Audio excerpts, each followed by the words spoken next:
बिस्मिल्लाहिर्रहमानिर्रहीम अस्सलाम वालेकुम।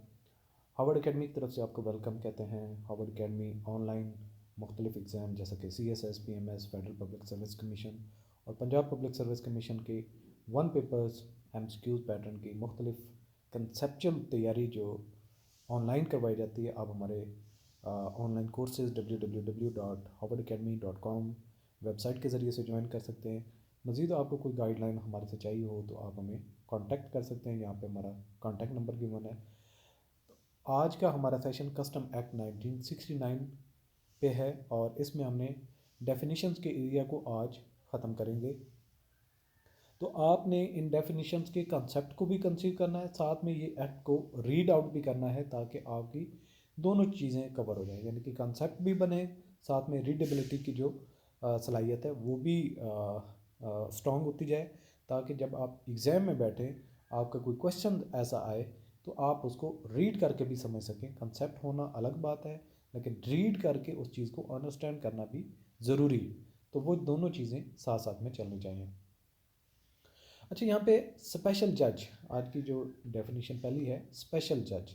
नॉर्मली क्या होता है, जो एक जुडिशरी का सिस्टम है वो चल रहा होता है, आपको कोई भी मसला होता है तो आप कांटेक्ट करते हैं, लेकिन सम टाइम टैक्स के मुतालिक, कस्टम ड्यूटी के मुतालिक आपको कोई इशू है तो आपको वो इशू जब कोर्ट की तरफ लेके जाना है तो पहले तो आपने अपील करनी है कि कलेक्टर अपील्स को अपील करेंगे, अपीलेट ट्राइब्यूनल की तरफ मामला जाएगा।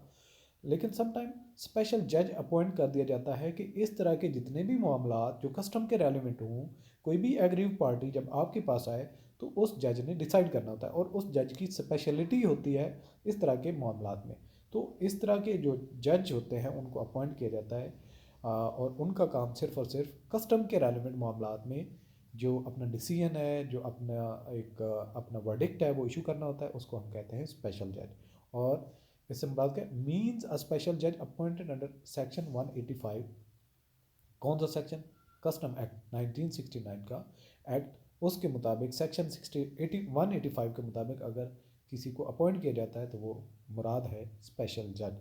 नेक्स्ट हमारी डेफिनेशन है स्पेशल एपलेट कोर्ट। ऐसी कोर्ट जो इस मकसद के लिए कस्टम के मामलात को हैंडल करने के लिए बनाई जाए उसको कहेंगे स्पेशल एपलेट कोर्ट।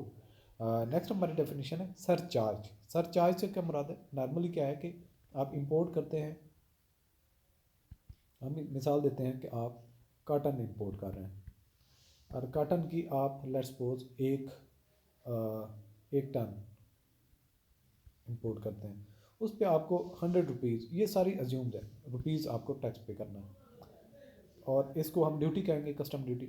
अगर आप ये ड्यूटी पे नहीं करते, आपको डेट स्पेसिफाई की गई फ़लाँ फ़लाँ डेट इसको आपने पे करनी ड्यूटी, आपने नहीं की, इसके ऊपर सरचार्ज आ जाएगा। वो आपको परसेंटेज में भी हो सकता है, इन रुपीज़ भी हो सकता है। तो वो जो आपने अगर फ़र्ज़ किया अब आपकी ड्यूटी बन गई 120, लेकिन उसकी एक्चुअल ड्यूटी कितनी थी? 100 को माइनस करें 120 में से तो जो 20 रुपीज़ होंगे ये आपकी आ जाएगी सरचार्ज।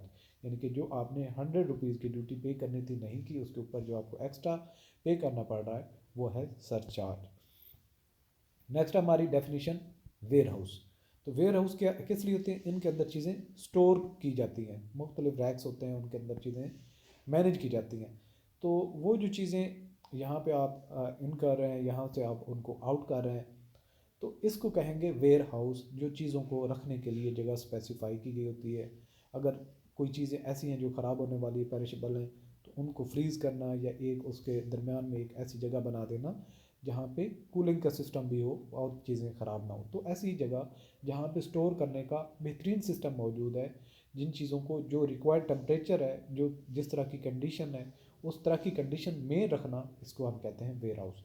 अब इस वेयर हाउस को साथ ही आप अगली डेफिनेशन भी कवर कर लें, इसको मैनेज करने के लिए एक रिकॉर्ड भी मेंटेन किया जा रहा होता है कि फ़लाँ इंपोर्टर का इतना सामान इसमें पड़ा हुआ है, फ़लाँ एक्सपोर्टर का इतना सामान इसमें पड़ा हुआ है। तो इस चीज़ को ऑपरेशन करने के लिए, ऑपरेट करने के, चलाने के लिए एक स्टेशन भी बनाया गया होता है और उसको डिक्लेयर किया गया होता है कि इस वेयर हाउस का स्टेशन फ़लाँ, तो उससे वो कांटेक्ट करेगा और यहाँ से वो उसको ऑपरेशनल किया जाएगा।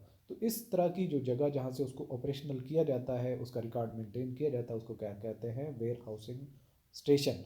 इसके बाद नेक्स्ट हमारी डेफिनेशन है जब आपकी एक हम कराची पोर्ट कहते हैं फ़र्क किया, और उस पोर्ट के पास यहाँ पे ये सारा सी है, और यहाँ पे एक जगह को डिक्लेयर कर दिया जाए कि ये वार्फ एरिया है। वार्फ एरिया से मुराद है जहाँ पे चीज़ें आएंगी बाहर से या यहाँ से बाहर जाने के लिए, यहाँ पे अनलोड होंगे, लोडिंग और अनलोडिंग का एरिया। और इस तरह का जो डिक्लेयर्ड एरिया होता है जहाँ पे लोडिंग और अनलोडिंग होती है उसको क्या कहते हैं, वार्फ। नेक्स्ट हमारी डेफिनेशन है एरियर्स। एरियर से मुराद ये है कि आपने जो ड्यूटी पे करनी थी, और ये आपकी ड्यूटी थी, लेट्स सपोज 100 रुपये, उसके ऊपर सरचार्ज भी हो गया, या फिर ये जो आपने 120 टोटल ड्यूटी है, अब इसमें से 80 पे करेंगे, बाकी आपके बच जाएंगे 40। ये हैं एरियर्स, ये रिमेनिंग आपको पे करने थे। अब आपने पे नहीं किए तो इसके ऊपर आपको फ़ाइन भी हो सकता है, और मुख्तलिफ इस पर पनिशमेंट्स हो सकती हैं, डिपेंड करता है कि किस तरह की नेचर की वायलेशन है और उस पर कितना फ़ाइन वगैरह। तो ये जो अगर 40 रुपीज़ आप पे नहीं करते तो इट्स मीन आपको ये डेट थी कि जी दिसंबर की 31, आपने पे नहीं की, जनवरी की 31 आ गई, तो अब आपको ये कहा जाएगा कि आपने ये जो ड्यूटी पे करनी थी नहीं की, इस वजह से ये आपकी ड्यूटी डिफ़ॉल्ट हो चुकी है। और ऐसा बंदा जो डिफ़ॉल्ट करता है उसको डिफ़ॉल्टर कहते हैं, डिफ़ॉल्टर। और ये अगर एक इंडिविजुअल का बिज़नेस है तो वो जो प्रोप्राइटर होगा उसको कहेंगे, जो उसका मालिक होगा उसको हम कहेंगे डिफ़ॉल्टर। और अगर वो कंपनी है, फर्म है, तो उसका डायरेक्टर जो है उसको हम कहेंगे डिफ़ॉल्टर। एक डायरेक्टर भी हो सकता है या कंपनी खुद डिक्लेयर कर सकती है कि ये हमारा गारंटर है, ये हमारा ज़िम्मेदार है, जो जितने एरियाज़ ड्यूटीज़ होंगी गवर्नमेंट की ये पे करेगा। अगर वो नहीं पे करता तो उस गारंटर को, उस पार्टनर को, उस डायरेक्टर को हम क्या कहेंगे, डिफ़ॉल्टर। तो इस तरीके से आज का हमारा ये सेशन ख़त्म होता है। इंशाल्लाह नेक्स्ट सेशन में हम बाकी जो है कस्टम एक्ट 1969 को रेगुलर बेसिस पे लेके चलेंगे। डेफिनेशंस का एरिया अब आपका क्लियर हो चुका है, अब हम जितनी बातें करेंगे आप उसको ईजिली पिक कर सकते हैं। ऑल द बेस्ट, अल्लाह हाफ़िज़।